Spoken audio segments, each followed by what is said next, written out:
Hello everyone, welcome to our channel Navigate Institute. I am Sivraj Patidar. We are solving and analyzing PEB Sub-Engineer previous year question paper for civil engineering students. And now we are solving question paper from 8th of July 2017 of second shift. And till date in this paper we have solved and analyzed from question number 1 to question number 75 in previous videos. And beyond this we are solving now, that is question number 76। तो आपका जो question number 76 है वो आपसे पूछा गया है, a vertical joint on the face of a wall directly over vertical joints in an alternate course is termed as. जो आपका वर्टिकल जॉइंट होता है उसको मैं क्या पढ़ता हूँ, बेड, बेट, परपेंड और मीटर्ड क्लोजर। तो जो बेड होता है आपका वो मोर्टार की लेयर के ऊपर आपका स्टोन मेसोनरी, मोर्टार्स की लेयर पर ब्रिक और स्टोन को लेड करना या फिर उनका कोर्स आउट करना, ब्रिक और स्टोन मेसोनरी को, तो इसको पढ़ते हैं आप बेड। तो वर्टिकल जॉइंट हुआ नहीं आपका। बेट होता है आपका कट पोर्शन, ये फुल ब्रिक को आपने जितना कट कर दिया है तो रिमेनिंग पोर्शन आपका कहलाता है एज अ बेट। जैसे कि आपने इसको, ये आपका 3/4 पार्ट हुआ और ये 1/4 पार्ट हुआ, तो ये जैसे आपने इतना कट के हटा दिया है तो ये कितना बचा आपका 3/4 बेट कहलाएगा। ये क्या कहलाएगा, 3/4 बेट। तो ये भी आपका वर्टिकल जॉइंट नहीं होगा। परपेंड जो होता है वो आपका वर्टिकल जॉइंट होता है, मीन्स इन जॉइंट्स के ये जो जॉइंट कहलाएंगे वर्टिकल जॉइंट, इन वर्टिकल जॉइंट्स को आप पढ़ते हैं एज अ परपेंड। और जो मीटर्ड क्लोजर होता है वो होता है, उसमें आपने मीटर्ड क्लोजर में ब्रिक का एक एंड कट करना। ये ब्रिक्स है आपका, इस ब्रिक के एक एंड को यदि कट कर दिया जाए तो इस को मीटर्ड क्लोजर पढ़ेंगे। जो रिमेनिंग पोर्शन है उसको आप क्या पढ़ेंगे एज अ मीटर्ड क्लोजर। तो आपका जो वर्टिकल जॉइंट होता है उस फेस पर, उसको मैं परपेंड पढ़ता हूं। तो आंसर हुआ आपका परपेंड। देन बढ़ते हैं question number 77। In a canal siphon the flow is. जो कैनाल है उसमें साइफन यानी कि आपने कुछ साइफनिक एक्शंस के थ्रू वहां पर फ्लो हो रहा है। कहां पर होगा, जनरली ब्रिज के नीचे या कैनाल के लिए आपने जो क्रॉस ड्रेनेज वर्क प्रोवाइड किया है तो वहां पर फिर आपका, या कलवर्ट के नीचे से जो फ्लो हो रहा है वहां पर प्रेशर के फॉर्म में आपका फ्लो होगा। फ्लो किस प्रकार से होगा आपका, इन फॉर्म ऑफ प्रेशर।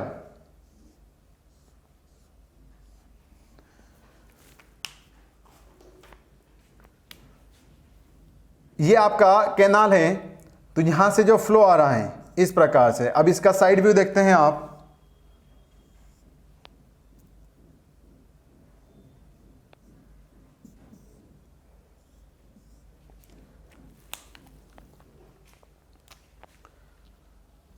तो यहां पर आपका कोई स्ट्रक्चर है या ब्रिज या पियर्स हैं एज अ रोड, तो ये कैनाल आपका यहां से सप्लाई हो रहा है। तो इसके कारण ये आपका पाथ रजिस्टर हुआ इसका, किसका, कैनाल का, कैनाल फ्लो का। तो ये फ्लो आपका इस डायरेक्शन में कुछ फ्लो होगा, मीन्स एज अ प्रेशर के फॉर्म में। उसको क्या मिला है, उसका एरिया रिड्यूस कर दिया है आपने। यहाँ पर उसको फ्लो होने के लिए इतना एरिया मिल रहा था, इतना पार्ट या इतनी डेप्थ तक, बट यहाँ पर उसका क्रॉस सेक्शनल एरिया, किसका, फ्लो का क्रॉस सेक्शनल एरिया आपका कम हुआ है, जिसके कारण क्या होगा, डिस्चार्ज तो आपके पास उतना ही है, क्वांटिटी तो उतना ही है। तो उसके कंडीशन में क्या होगा, आपका जो फ्लो होगा वो प्रेशर के फॉर्म में आ जाएगा। और प्रेशर के फॉर्म में जो फ्लो होता है उसको मैं पढ़ता हूँ as a pipe flow. Pressure के फॉर्म में जो फ्लो होता है उसको मैं पढ़ता हूँ एज अ पाइप फ्लो। तो इसको पढ़ता हूँ मैं एज अ साइफनिक एक्शन। क्या हो रहा है यहाँ पर, साइफनिक एक्शंस के थ्रू यहाँ पर फ्लो हो रहा है। ये किसके कारण हुआ है, जैसे आपका यहाँ पर ब्रिज और रोड बना हुआ है, किसके लिए, रेलवे या फिर रोड के लिए। तो उस ब्रिज के नीचे जनरली आपका क्या होगा, फ्लो अगर टकरा कर जा रहा है या फ्लो आपका प्रेशर के फॉर्म में हो रहा है तो उसको पढ़ता हूं मैं एज अ पाइप फ्लो। किसके कारण, साइफनिक एक्शंस के कारण। तो यहां पर कैनाल साइफन में मेरा पाइप फ्लो होता है। अंडर एटमॉस्फेरिक प्रेशर तो आपका ओपन चैनल फ्लो में साइफनिक एक्शन नहीं होगा, मीन्स इसके जस्ट पहले आपका ओपन चैनल फ्लो हो रहा होगा। और ओपन चैनल फ्लो को ही क्या पढ़ते हो आप, अंडर एटमॉस्फेरिक प्रेशर। जो एटमॉस्फेरिक प्रेशर के अंदर फ्लो होता है उसको मैं ओपन चैनल फ्लो पढ़ता हूं। तो आंसर हुआ आपका pipe flow. Then question number 78, a 2-lane road with a design speed of 80 km/h has a horizontal curve of radius 500 meter. What is the rate of super elevation for mixed traffic? Traffic कौन सा है मेरा? Mixed traffic. तो उसके लिए super elevations कितना होगा? 0.07, 0.02, 0.057 और 0.12। तो सुपर एलिवेशंस के लिए फार्मूला है आपके पास E is equal to v square upon g r. E is equal to v square upon g r. और जो आपका V है वो किस में है? मीटर पर सेकंड में। इसको यदि मैं किलोमीटर पर आवर में लिखना चाहूं तो किस प्रकार से होगा? ये 127 आर। तो ये आपके वेलोसिटी आपने किलोमीटर पर आवर में कन्वर्ट कर दिया। फार्मूले आपको याद होंगे? नहीं हो तो याद करना चाहिए आपको, क्योंकि एग्जाम में इनसे बेस्ड या तो डायरेक्टली क्वेश्चन पूछ लेते हैं या फिर इस प्रकार से न्यूमेरिकल आ सकते हैं। तो क्या है आपका? वी स्क्वेयर अपॉन 127 आर है आपका सुपर एलिवेशंस के लिए किलोमीटर्स की टर्म्स में फॉर्मूला। आपसे पूछा है मिक्स्ड ट्रैफिक, तो फॉर मिक्स्ड ट्रैफिक ये फिर आपका एक यहां से क्वेश्चन बन जाता है। For mixed traffic,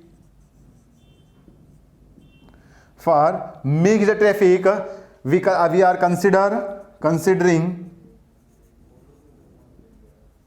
considering 75% of design speed.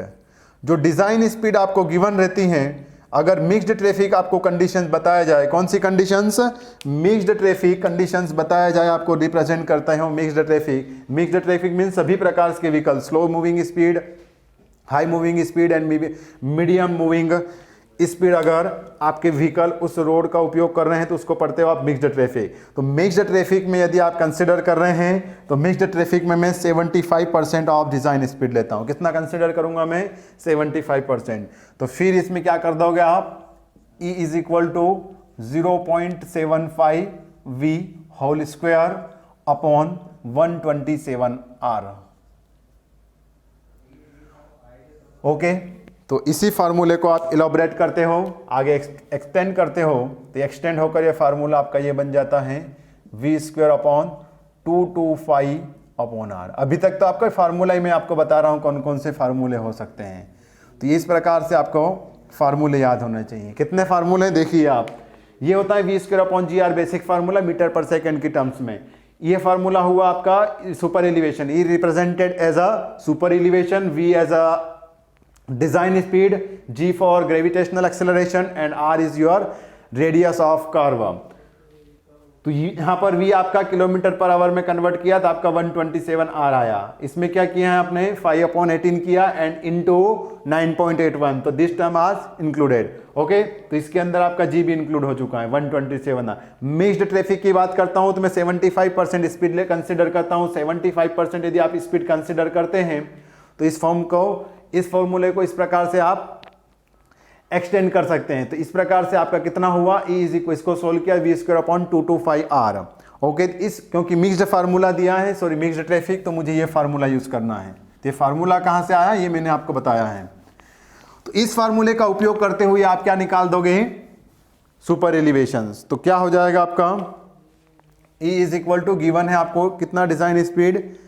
80। अब 80 आपकी डिजाइन स्पीड है। ओके, 80 मीन्स 80 स्क्वायर, क्योंकि ये आपका किलोमीटर पर आवर में। अब आप बोल दोगे 75% लेना है इसका, आपने तो लिया ही नहीं। तो भाई साहब मैं 75% इसमें कंसिडर कर चुका हूं। 75% कंसिडर करने के बाद ही मेरा ये फार्मूला बना है। ओके, तो ये माइंड में रखना है। 80/80 225 इंटू आर। आर है आपके पास कितना? 500 मीटर। 500 मीटर। इसको यदि आप सॉल्व करते हैं तो आंसर आता है आपका approx 0.0568 means E is equal to 0.057 is your answer. तो आंसर होगा आपका 0.057 super elevation for mixed traffic having design speed 80 kilometre per hour and radius of curve is 500 metre. Okay, तो आंसर हुआ आपका 0.57। देन बढ़ते हैं question number 79। Piping in soil occurs when. Soil में piping कब होगा? पाइपिंग मीन्स आपका flow होने लग जाएगा। कैसा? सोइल का आपका जो है वो इस प्रकार से स्लरी बन जाए कि वो पाइप के थ्रू जैसे फ्लो होने लग जाए, जैसे आपका लिक्विड फ्लो हो रहा है, इस प्रकार पाइपिंग फिनोमिना पढ़ते हैं आप उसको। तो पाइपिंग मीन्स एज आपका लिक्विड जैसा बिहेव करने लग जाए वो सोइल, मीन्स फ्लो होने लग जाए या दलदल बन जाए।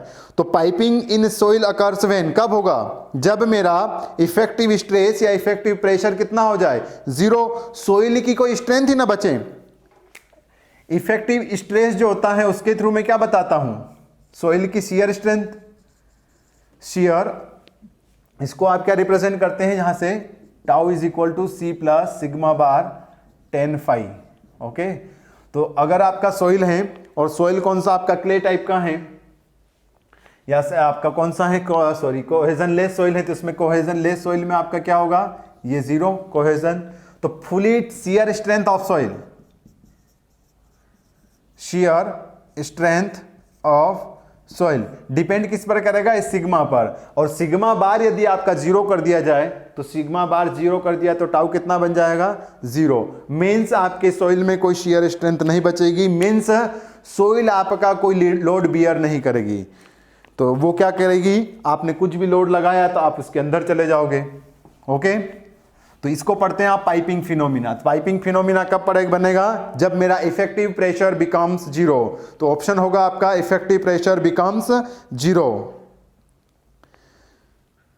देन क्वेश्चन नंबर 80 आपका कर्व से पूछा है। फिर क्या पूछा है? कोई कर्व से the radius and length of curve, sorry, the radius and length of long chord of a simple curve are 202 meter and 80 meter respectively. The worst sign of the curve is, तो उसका worst sign क्या होगा? तो पहले तो आपको यह भी पता होना चाहिए वर्स्ट साइन होता क्या है। तो ये ऐसा कर्व हुआ आपका, इस कर्व में आपका ये कोड मीन्स एज अ जीवा जिसको पढ़ते हैं, ये हुआ आपका सेंटर।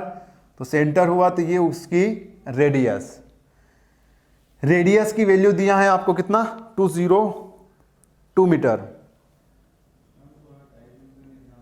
202 मीटर। और आपसे बोला है क्या? लॉन्ग कॉर्ड, जो आपका लेंथ ऑफ कॉर्ड है वो कितना दिया है आपको? 80 मीटर। तो मैं यहां पर रिप्रेजेंट कर देता हूं, ये कितना है आपका? 80 मीटर। तो आपसे पूछा है वर्स्ट साइन क्या होगा? तो वर्स्ट साइन इस टर्म्स को पढ़ते हो आप। यदि आपका, तो ये क्या हुआ आपका? एज अ कर्व, और कर्व का ये जो हाइट होता है इसको पढ़ते हैं आप वर्स्ट साइन। ये जो कर्व की हाइट है इसको कंसिडर कर लिया आपने एज अ एक्स। तो ये जो एक्स है इसको पढ़ता हूं मैं एज अ वर्स्ट साइन। तो वर्स्ट साइन मीन्स आपको क्या निकालना है? एक्स। और एक्स की वैल्यू कैसे निकाल सकते हो? यदि आपको ये आर की वैल्यू पता हो। आर मीन्स ये टर्म्स भी तो आपका आर हुआ, ये कितना है? आर।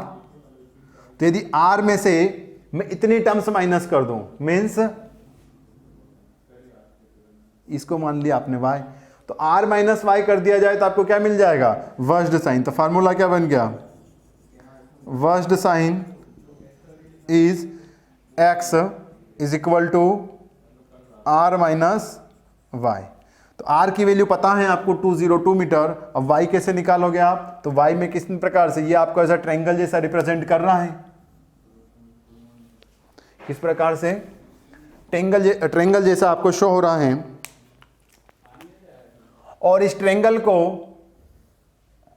ये ट्रायंगल आपको रिप्रेजेंट हो रहा है, और इस ट्रायंगल की ये विड्थ कितना हो जाएगा आपका? 80/2, क्योंकि सेंटर पर होगा तो ये आपका 40 एंड ये r आपका होगा। तो इस प्रकार से y की वैल्यू आप पाइथागोरस थ्योरम से निकाल सकते हैं। r is equal to 202 metre, तो y is equal to root of 202 square minus 40 whole square. Okay, then y is equal to, इसको सॉल्व करते हैं आप, तो y की वैल्यू आपका निकलता है 198 मीटर, 198 मीटर। तो y की वैल्यू यदि आपके पास 198 मीटर आती है, r है आपके पास 202, तो x कितना निकला आपका? Then x is your, x is equal to 202 2 minus 198, that is x is equal to 4 metre. x is equal to 4 metre. तो आंसर हुआ आपका वर्स्ट साइन ऑफ कर्व कितना हुआ? Versed sine of curve is equal to 4 metre. Then question number 81। Question number 81, which of the following statement is not true in the context of capillary pressure in soils? Capillary pressure के terms में कौन सा statement आपका सही नहीं है? Option number 1 है आपके पास, pore water pressure is negative in capillary zone. Capillary zone होता है जो, वहां पर पोर वाटर प्रेशर नेगेटिव होता है, मीन्स सही है आपका। Water is under tension in capillary zone, जो कैपिलरी एक्शन होता है उसमें आपका वाटर टेंशन में रहता है या सरफेस टेंशन के कारण होता है आपका, तो ये क्या हुआ आपका? ये भी सही है। Capillary pressure is more in coarse grain soil, ये आपका 100% गलत है। क्या होता है? कैपिलरी प्रेशर ज़्यादा से ज़्यादा आपका कोहेसिव नेचर की सॉइल में होता है। किस में होता है? कोहेसिव नेचर की सॉइल में। Means capillary pressure is less क्या निग्लेजिबल होता है आपका कोर्स ग्रेन सॉइल में। तो ये 3rd नंबर का ऑप्शन आपका गलत हुआ। और ऑप्शन नंबर जो 4 है आपका, effective stress increases due to capillary zone. इन कैपिलरी जोन में आपका क्या होता है? इफेक्टिव स्ट्रेस इंक्रीज होता है। क्यों? क्योंकि आपको ऑप्शन नंबर पहले में ही बोला है कि pore water pressure is negative in capillary zone. Effective stress होता है मेरा sigma bar is equal to total stress minus pore water pressure. यदि ये आपका नेगेटिव आ रहा है, आपने पहले ही ऑप्शन में देखिए, पहले ऑप्शन में क्या लिखा है कि pore water pressure is negative in capillary zone. तो अगर ये नेगेटिव होता है मीन्स क्या होगा? तो ये नेगेटिव हुआ तो मीन्स आपकी इफेक्टिव स्ट्रेस की वैल्यू क्या हो जाएगी? बढ़ा देगा ये। तो क्या ऑप्शन नंबर 4 यही है आपका, effective stress increases due to capillary zone. तो कैपिलरी जोन में आपके इफेक्टिव स्ट्रेस क्या होते हैं? इंक्रीज होते हैं। तो इस प्रकार से कौन सा ऑप्शन आपका गलत हुआ? Capillary pressure is more in coarse grain soil. तो 3 ऑप्शन आपके सही हैं कैपिलरी एक्शंस के थ्रू, बट आपसे पूछा था कौन सा स्टेटमेंट गलत है। Then question number 82, which is the most commonly used sampling method for obtaining a disturbed sample of the soil? Disturbed sample लेना है मुझे सॉइल का एक्सकेवेशन और उसके एक्सप्लोरेशन के लिए। किसके लिए? सॉइल का इन्वेस्टिगेशन करने के लिए। तो कौन सी मेथड डिस्टर्ब्ड सॉइल के लिए होती हैं? ओपन पिट सैंपलर, थीन वॉल सैंपलर, पिस्टन सैंपलर और स्प्लिट स्पून सैंपलर। तो जो डिस्टर्ब्ड सैंपल होता है उसके लिए मेथड लिख लेते हैं आप, तो आगे भी आप याद रख सकते हैं। Disturbed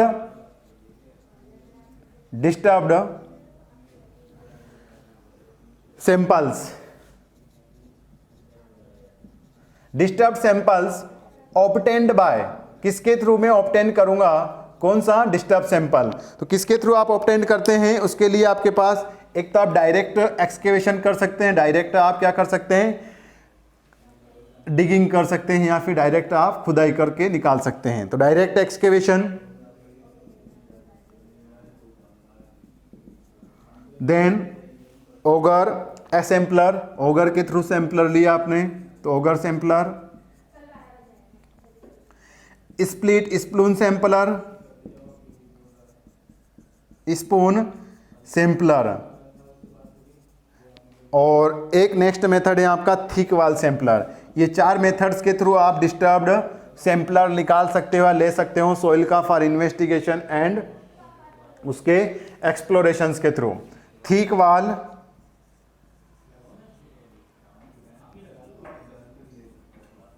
thick wall sampler. उसी प्रकार अनडिस्टर्ब का यदि आपको लेना है तो अनडिस्टर्ब सैंपलिंग बाय अनडिस्टर्ब्ड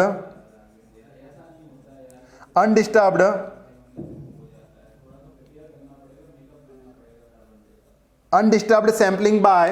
तो अनडिस्टर्ब्ड सैंपलिंग किस प्रकार से लेंगे आप? अनडिस्टर्ब्ड सैंपलिंग, यहां पर थिक वॉल सैंपलर है तो यहां पर आपका बन जाता है thin wall sampler.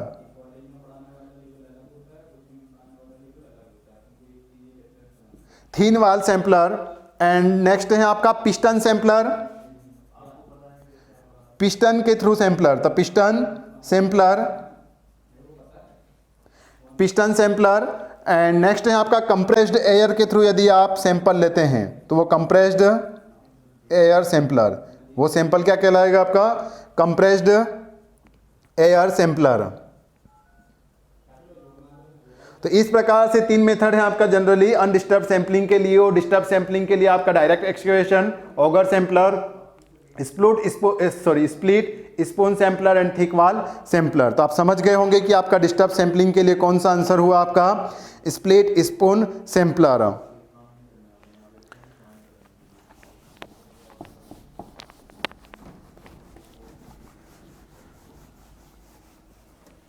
Then question number 83, the rate of flow of water through a soil is proportional to the hydraulic gradient is demonstrated by, मतलब किसने दिया है आपका कि जो आपका हाइड्रोलिक ग्रेडियंट है वो डायरेक्टली आपका रेट ऑफ फ्लो के इनवर्सली प्रोपोर्शनल होता है, किसके? रेट ऑफ फ्लो के।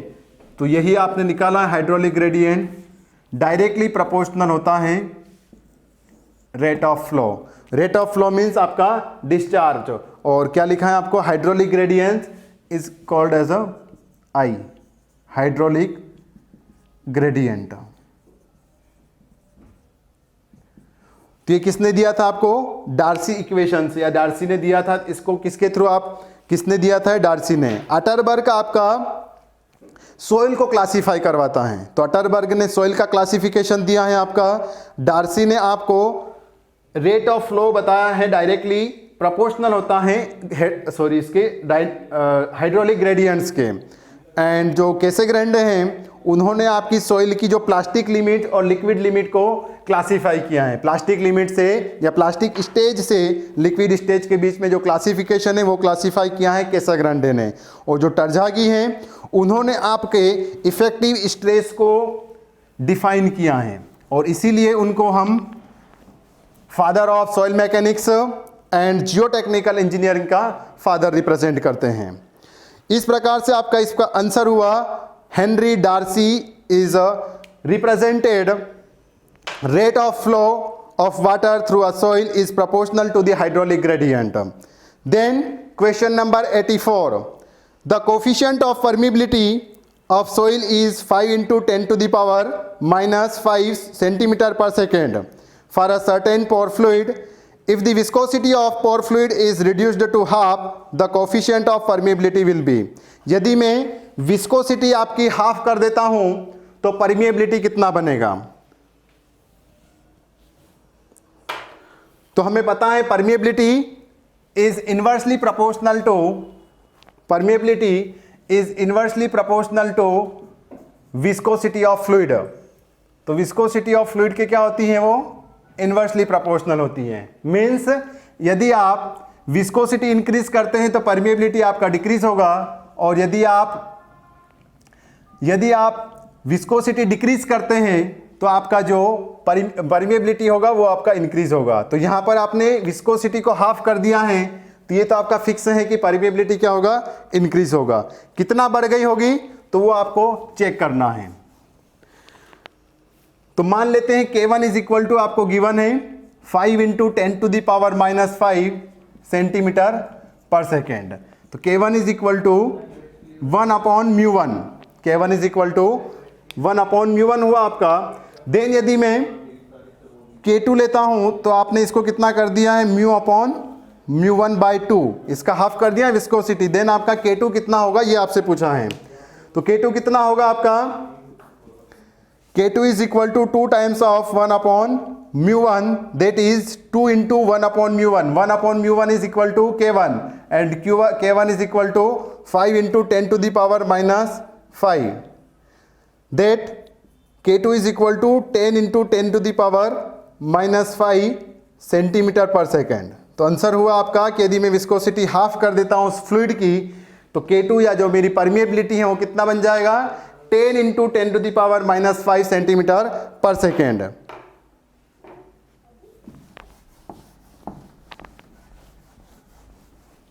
देन क्वेश्चन नंबर 85,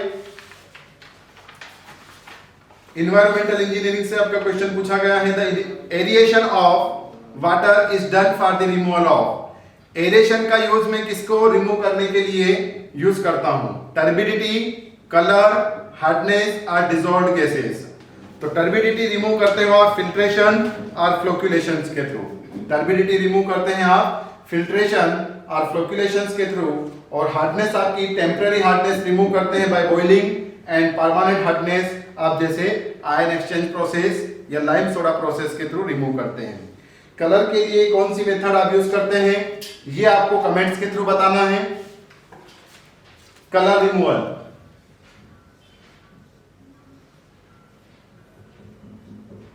की जो मेथड्स हैं कौन किस मेथड्स के थ्रू आप करते हैं वो आपको कमेंट्स के थ्रू बताना है वाटर की इंप्योरिटी में। डिसॉल्व्ड गैसेस आप एरेशन के थ्रू रिमूव करते हैं। तो aeration of water is done for the removal of dissolved gases. तो आंसर हुआ आपका dissolved gases. Question number 86, the length of the road ahead of the vehicle which is visible to the driver is called as side distance। जहां तक आपके driver को distance visible हो obstacle के पहले, कि वो उससे कोलाइजन हेड ऑन कोलाइजन होने से या टकराने से पहले वो सेफली उसके पहले रुक जाए, तो जितना डिस्टेंस उसको कवर करने के लिए मिलेगा उसको आप क्या पढ़ते हैं, साइड डिस्टेंस। तो आंसर हुआ आपका sight distance. Then question number 87, a septic tank represents an. जो आपका सेप्टिक टैंक होता है वो क्या रिप्रेजेंट करता है, anoxic system, anaerobic system, aerobic system और ऑक्साइड सिस्टम। तो जो एनारोबिक सिस्टम होता है उसमें क्या होता है, आपका ऑक्सीजन की अब्सेंस में आपकी जो प्रोसेस होती है या डिकम्पोजिशन किसकी अब्सेंस में होता है, ऑक्सीजन की, तो उसको बोलते हैं आप एनारोबिक सिस्टम। और जो सेप्टिक टैंक होता है उसमें आपकी अब्सेंस ऑफ ऑक्सीजन में प्रोसेस होती है, इसलिए सेप्टिक टैंक आपका किसका रिप्रेजेंट कर रहा है, एनारोबिक प्रोसेस को या फिर एनारोबिक सिस्टम को। एरोबिक सिस्टम की बात किया जाए तो यहां पर आपके आते हैं एरोबिक सिस्टम में aerated lagoons. Aerated lagoons means जो ऑक्सीजन की प्रेजेंस में वर्क करते हैं उनको आप पढ़ते हैं एरेटेड लगून्स और extended aeration process. Extended aeration process.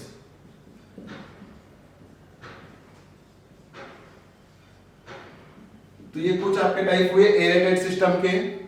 एनॉक्सी system ये यूज करते हैं आप एनॉक्सी सिस्टम किसको रिमूव करने के लिए, removal for nitrogen from waste water. Waste water में से यदि नाइट्रोजन रिमूव करना है तो आप यूज करेंगे उस सिस्टम को, आपने क्या पढ़ा है, anoxic system.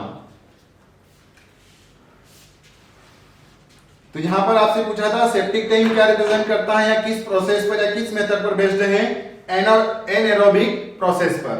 Then question number 88, the valve which allows unidirectional flow of water in a pipe. Unidirectional means एक ही दिशा में यदि आपका फ्लो को अलाउ करता है, उस वाल्व को आप क्या पढ़ते हैं, reflux valve, float valve,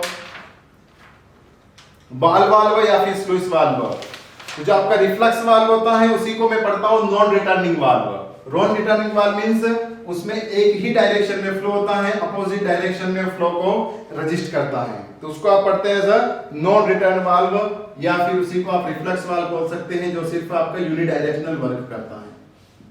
uni directional flow कौन अप्लाई करता है, आपका नॉन रिटर्न वाल्व, इसी को आप पढ़ते हैं reflux valve. Float valve, float valve क्या रिप्रेजेंट करता है, आपका एलिवेशन इन लिक्विड हेड। आपका लिक्विड का जो हेड है वो क्या चेंजेस हो रहा है, तो वो बताता है आपको फ्लोट वाल्व। जैसे पेट्रोल का टैंक या आपके डीजल टैंक में जो वाल्व रहता है, आप बता सकते हैं कि मेरे टैंक में कितना पेट्रोल फिल है, तो किस वाल्व के थ्रू पता चल रहा है आपको, एज अ फ्लोट वाल्व के थ्रू। किस वाल्व के थ्रू पता चला है, वो फ्लोट वाल्व के थ्रू, मींस वो फ्लोट होता रहता है डेप्थ के अकॉर्डिंग। देन बॉल वाल्व, तो जो बॉल वाल्व होता है उसी को मैं शट ऑफ वाल्व पढ़ता हूं, और शट ऑफ वाल्व मींस अगर आपको आगे जो फ्लूइड फ्लो हो रहा है उस पाइप के आगे यदि आपने बॉल वाल्व फिट कर दिया है तो आप फ्लो को कंट्रोल कर सकते हैं। फ्लो को कंट्रोल मींस जितना डिस्चार्ज आपको आगे पहुंचाना है उतना आप डिस्चार्ज यहां से कैरी कर सकते हैं, या फुली अगर आपको स्टॉप करना है तो पूरा आपको इसको 90 डिग्री पर रोटेट करेंगे तो ये आपका फुली आगे का जो है उसको स्टॉप कर देगा। इसको पढ़ते हैं आप एज अ बॉल वाल्व, ये बॉल टाइप होता है, ये एक प्रकार से आपकी बॉल सिलेंडर टाइप होता है। तो यदि आपने इसको 90 डिग्री पर रोटेट कर दिया तो ये आपके फ्लो को रजिस्ट करेगा या फ्लो को बंद कर देगा उसके आगे, और जितना जितना आप ओपन करते जाएंगे उतना आपको डिस्चार्ज मिलता जाएगा। तो इस प्रकार मींस आप यहां से फ्लो को कंट्रोल कर सकते हैं, बट एक डायरेक्शन में नहीं, आप उधर से पानी आ रहे हैं तो उसको भी आप कंट्रोल कर सकते हैं। Then question number 89, atmospheric pressure is measured by. Atmospheric pressure को मैं किसके थ्रू मेजर करता हूं? अल्टीमीटर, पीजोमीटर, बैरोमीटर और स्पेक्ट्रोमीटर। तो जो अल्टीमीटर होता है उसका यूज करता हूं मैं लैंड सरफेस पर हाइट को या एल्टीट्यूड को मेजर करने के लिए। किसका? अल्टीमीटर का लैंड सरफेस पर हाइट को मेजर करने के लिए यूज करते हैं। पीजोमीटर का यूज करते हैं आप गेज प्रेशर को मेजर करने के लिए। प्रेशर मेजर करने के लिए आप पीजोमीटर का यूज करते हैं, बट पीजोमीटर का यूज मैं गेज प्रेशर को मेजर करने के लिए यूज करता हूं। बट आपसे पूछा है एटमॉस्फेरिक प्रेशर, तो एटमॉस्फेरिक प्रेशर को मेजर करते हैं आप बैरोमीटर से, तो बैरोमीटर आपका आंसर हुआ। और स्पेक्ट्रोमीटर यूज होता है आपका इलेक्ट्रोमैग्नेटिक रेडिएशंस को मेजर करने के लिए। Then question number 90, iron and manganese can be removed from water by. जो वाटर में आपका आयरन और मैग्नीज प्रेजेंट है उसको मैं किस मेथड्स के थ्रू रिमूव कर सकता हूं? Absorption, boiling, aeration followed by coagulation and chlorination. तो क्लोरिनेशन तो आप डिसइंफेक्शन के लिए यूज करते हैं, देन बॉइलिंग आप यूज करते हैं टेम्पररी हार्डनेस को रिमूव करने के लिए। वाटर में यदि आपका टेम्पररी हार्डनेस है उसको रिमूव करने के लिए आप यूज करेंगे boiling process. Aeration followed by coagulation, coagulations के थ्रू आप आयरन एंड मैग्नीज पार्टिकल्स को फ्लोक बनाएंगे और उस फ्लोक को आप सेटल करवाएंगे। This process is called as a flocculation. और ये किसके थ्रू होगा? एरेशंस के थ्रू। तो aeration followed by coagulation are used for iron and manganese can be remove. उसको आप आयरन और मैग्नीज को रिमूव करने के लिए यूज करेंगे। Then question number 91, the liquefaction of loose sand is caused by. किसके कारण लिक्विफेक्शन होता है लूज सैंड में? Dilatancy, sensitivity, none of the above and thixotropy. तो जो थिक्सोट्रोपी होता है वो होता है आपका regain of strength of soil with passage of time after remoulding. यदि आपने सॉइल को डिस्टर्ब कर दिया है तो उसकी स्ट्रेंथ क्या हुई है? आपकी डिस्टर्ब हो चुकी है, उसकी स्ट्रेंथ में, शियर स्ट्रेंथ में चेंजेस आ गए हैं। यदि कुछ समय के लिए वापस यदि उस सॉइल को अनडिस्टर्ब छोड़ दिया जाए या फिर उसको आप कुछ समय के लिए फ्री छोड़ देते हैं तो वापस अपनी स्ट्रेंथ को रिगेन कर लेती है। Similarly as a elastic material, तो उस प्रॉपर्टी को आप पढ़ते हैं एज अ थिक्सोट्रोपी। जिस सॉइल में इस प्रकार की प्रॉपर्टी होती है उसको आप बोलोगे थिक्सोट्रोपिक सॉइल। सेंसिटिविटी क्या होती है आपका? ये रिप्रेजेंट करती है शियर स्ट्रेंथ। सेंसिटिविटी आपका जो होती है वो क्या रिप्रेजेंट करती है कि शियर स्ट्रेंथ में क्या चेंजेस आ रहा है। यदि उसमें डिस्टर्ब कर देता हूं मैं तो क्या हो जाएगा आपका इसका रेशियो? अनकन्फाइंड, इसका compressive strength of undisturbed soil.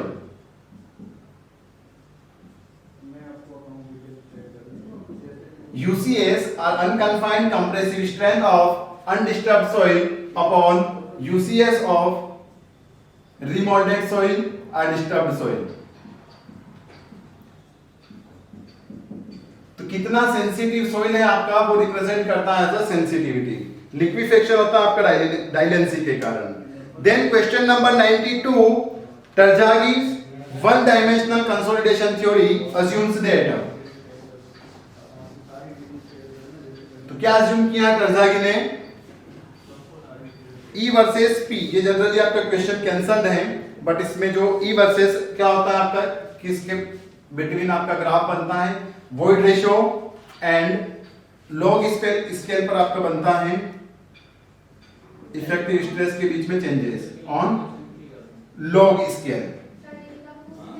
एक साइड आपका लॉग रहता है, एक साइड आपका नॉर्मल ग्राफ रहता है, इसीलिए मैं इसको पढ़ता हूं सेमी लॉग स्केल। तो सेमी लॉग स्केल पर आपका ये effective stress versus void ratio के बीच में ग्राफ बनता है, और ये जो वेरिएशन होता है जनरली थोड़ा सा लीनियर होता है। तो किस प्रकार से होता है? E, और इसी इफेक्टिव स्ट्रेस को यहां पर आपके ऑप्शन में P रिप्रेजेंट किया है, इफेक्टिव स्ट्रेस और इफेक्टिव प्रेशर। तो E वर्सेस लॉग सिग्मा बार। इस प्रकार से आपका लीनियर वेरिएशन होता है। तो आंसर हुआ आपका E versus effective stress in relationship with linear. Then question number 94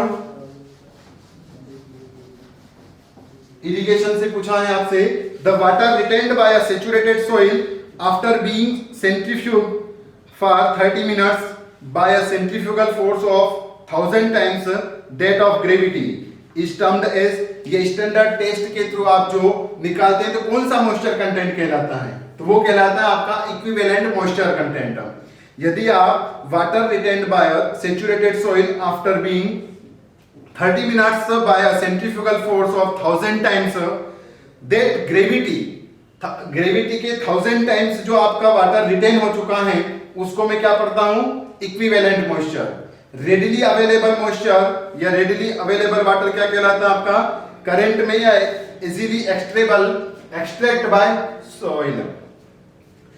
soil में से कितना एक्सट्रैक्ट प्लांट वाटर कर लेगा उसको पढ़ते हैं आप रेम, रेडिली अवेलेबल मॉइस्चर, या इसी को आप पढ़ते हैं रो, RAW, रेडिली अवेलेबल वाटर। तो रेम क्या हुआ आपका, water that a plant can easily extract from the soil.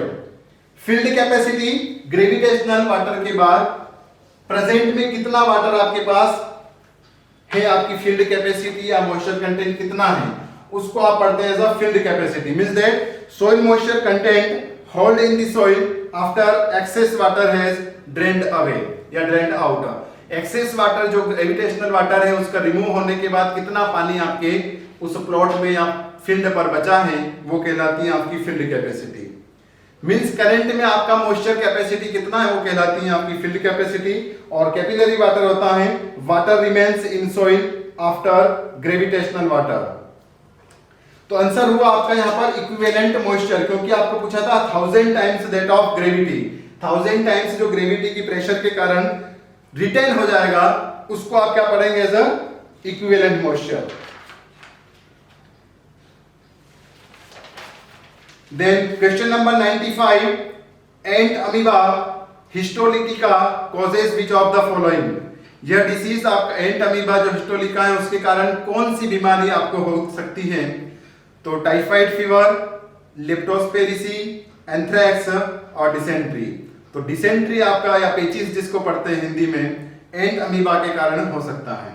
Typhoid fever typhi bacteria के कारण होता है, एंड लेप्टोस्पिरेसी ये होता है आपका जीनस लेप्टोस्पिरा के कारण, एंड एंथ्रैक्स आपका होता है spore forming bacterium and bacillus anthracis. इन दो के कारण आपका एंथ्रैक्स डिसीज हो सकती है। Then question number 96, a kind of pumping arrangement which does not utilize any outside power and use the principle of water hammer pressures developed when a moving mass of water is suddenly stopped is known as। तो ये definition आपको directly पूछा है कि उसको मैं क्या पढ़ता हूं, तो उसको आप पढ़ते हैं हाइड्रोलिक रैम, कि जो आपका सडनली क्या हो सकता है उसी के थ्रू उसको पावर मिलती है, तो वो कहलाती है आपके hydraulic RAM. Air lift pump क्या होता है, suction of water with compressed air, जो किसके थ्रू सक्शन करता हो, कंप्रेस्ड एयर के थ्रू सक्शन करता हो और एक मॉडरेट डिस्चार्ज दे आपको, एक एवरेज डिस्चार्ज आपको प्रोवाइड करे विद कंप्रेस्ड एयर के थ्रू सक्शन, तो इसको पढ़ते हैं आप एयर लिफ्ट पंप। और सेंट्रीफ्यूगल पंप होता है आपका जो रोटेशनल काइनेटिक एनर्जी को हाइड्रोडायनेमिक एनर्जी में कन्वर्ट कर देता है। किसकी, hydrodynamic energy means fluid energy को वो रोटेशनल काइनेटिक एनर्जी में कन्वर्ट करता है। Then reciprocating pump, reciprocating pump आपका पिस्टन पर वर्क करता है जिसमें क्या होता है फॉरवर्ड एंड बैकवर्ड मूवमेंट। किस प्रकार से फॉरवर्ड और बैकवर्ड मूवमेंट के थ्रू आपका जो सक्शन एंड डिलीवरी होता है उसको पढ़ते हैं आप reciprocating pump. What is the design bond stress for M15 grade concrete? 97 question क्या पूछा है आपसे, What is the design bond stress? RCC का क्वेश्चन है, आपसे पूछा है design bond stress that is tau BD, जिसकी यूनिट क्या होती है आपकी न्यूटन पर mm स्क्वायर। तो M15 के लिए आपसे पूछा है M15 के लिए टाउ BD की वैल्यू कितना होती है। According to IS 456 tau bd किस पर डिपेंड करता है? Grade of concrete. अलग अलग ग्रेड ऑफ कंक्रीट के लिए अलग अलग आपका टाउ बीडी होता है। जैसे M15 के लिए Newton per mm square, unit क्या होती है इसकी? Newton per mm square. M15 के लिए 1, M20 1.2,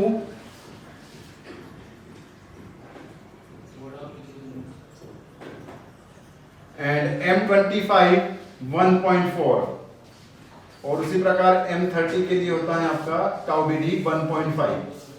तो आपसे पूछा है M15 के लिए टाउ बीडी या बॉन्ड स्ट्रेस कितना होता है?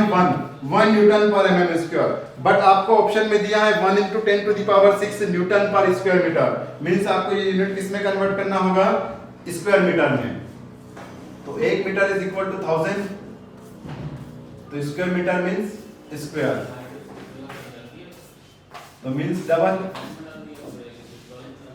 तो 10⁶ स्क्वायर मीटर हो जाएगा, मींस दैट mm स्क्वायर।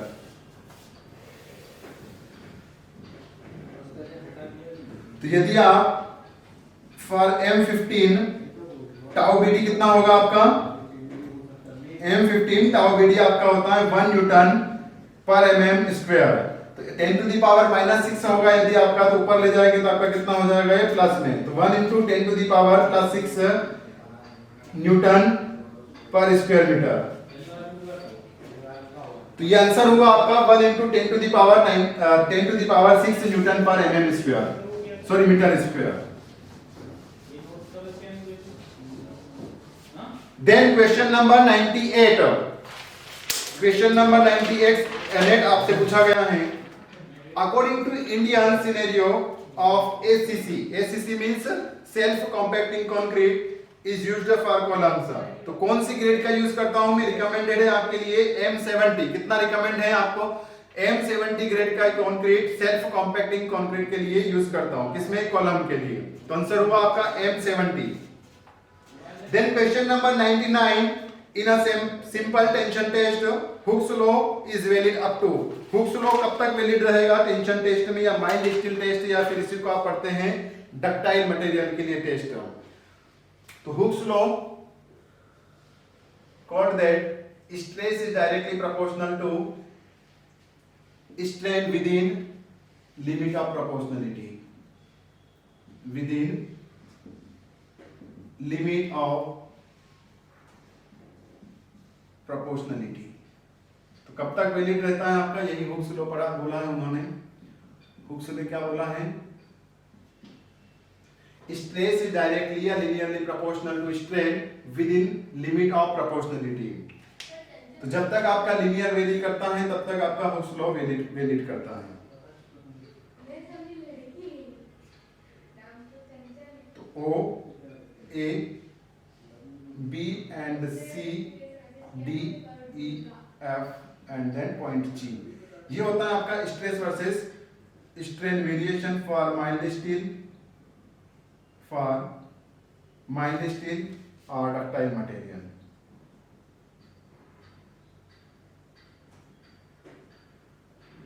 तो जो O to A पॉइंट है आपका वो रिप्रेजेंट करता है लिमिट ऑफ प्रोपोर्शनलिटी।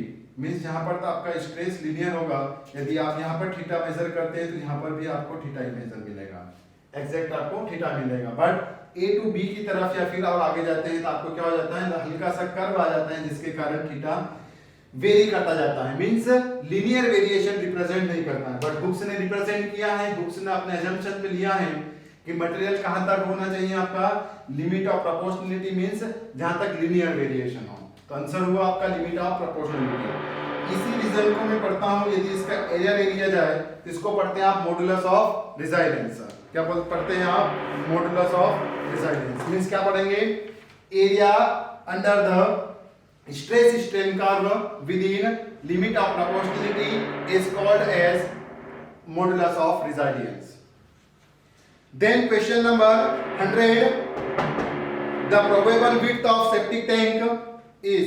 तो सेप्टिक टैंक जो होता है उसकी आपको विड्थ कितना रिकमेंड किया गया है? तो विड्थ जो होती है सेप्टिक टैंक की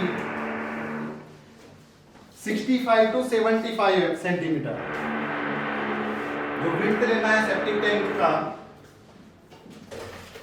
septic tank width 65 to 75 centimetre, और अगर इसको mm में या मीटर में कन्वर्ट करना है तो क्या हो जाएगा आपका 65 into 10 to the power -2 to 75 into 10 to the power -2 metre. Minimum depth लेना है आपको, minimum depth of septic tank is equal to 1 metre, और capacity of septic tank, capacity of septic tank minimum कितना होना चाहिए आप 1000 लीटर। तो आपसे पूछा है width of septic tank minimum कितना रिकमेंड किया है, तो 65 into 10 to the power -2 metre, 65 into 10 to the power -2 metre. इस प्रकार से आपका 8 जुलाई 2017 में सेकंड शिफ्ट का पेपर जो है वो सॉल्व होता है।